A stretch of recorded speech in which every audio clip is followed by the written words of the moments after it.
Hello class. I hope you all are well. I hope that you're being productive and studying and exercising every day.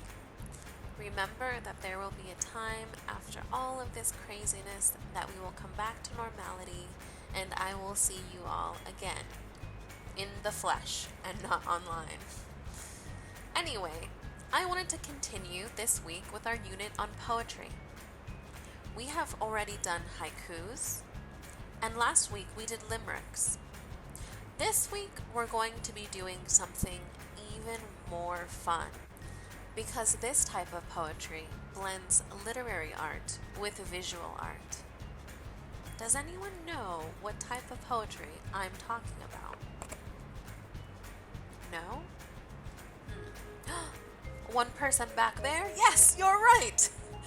I'm talking about calligrams. Calligrams? So what is a calligram? A calligram is a type of poetry where the shape and layout of the letters and words on the paper relate to the poem's meaning.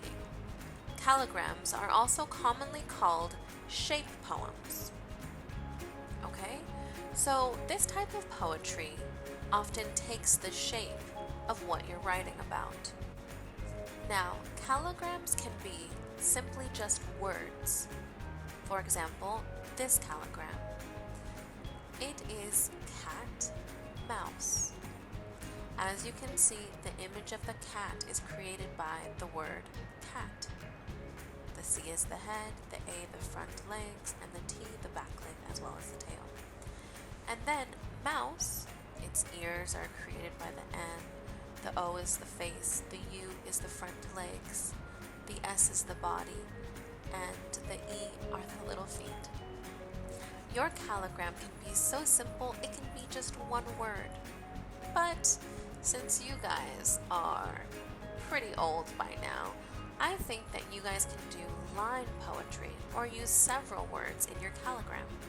For example, here, with this coffee mug, the artist made the shape of the coffee mug and then started filling in the coffee mug with different words that have to do with the mug. For example, maybe things that go inside the mug, or when we would use the mug.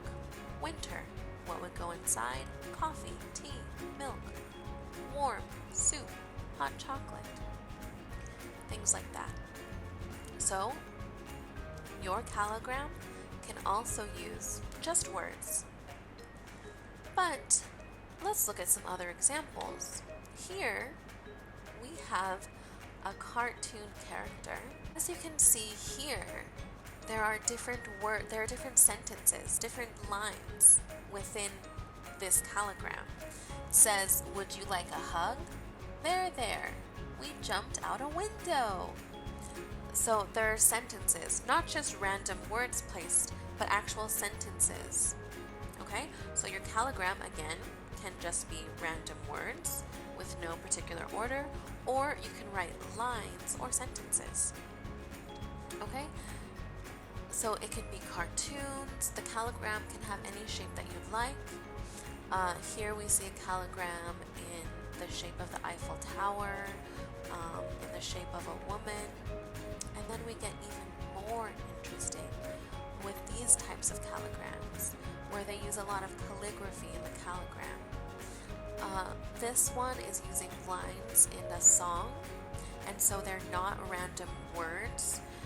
As you can see, some of these words, are you experienced? Have you ever been experienced? I have. Okay, so you can have actual lines to the poetry, or you can just use words, but I really recommend trying to write lines of poetry within your calligram. Here is an even more elaborate example of calligrams. Here they used photos of people, popular people from culture. One of them says freedom from fear, and the other one is using such small letters that I really can't read them. But so I think it's a good idea to use both small letters and big letters. Small letters and big letters. Okay? So you might want to just keep all of your letters the same size, but then you might want to get creative and do some really big letters and then some small letters. Whatever you like.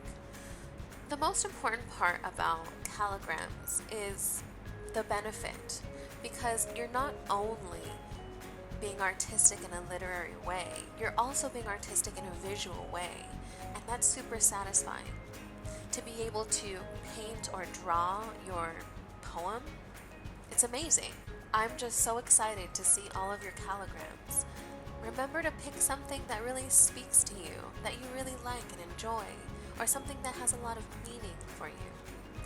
I think this is an excellent opportunity to be a bit artsy while also writing in English. Okay, so good luck with these calligrams. I can't wait to see them, and I can't wait to see you all as well. Bye bye. See you next week.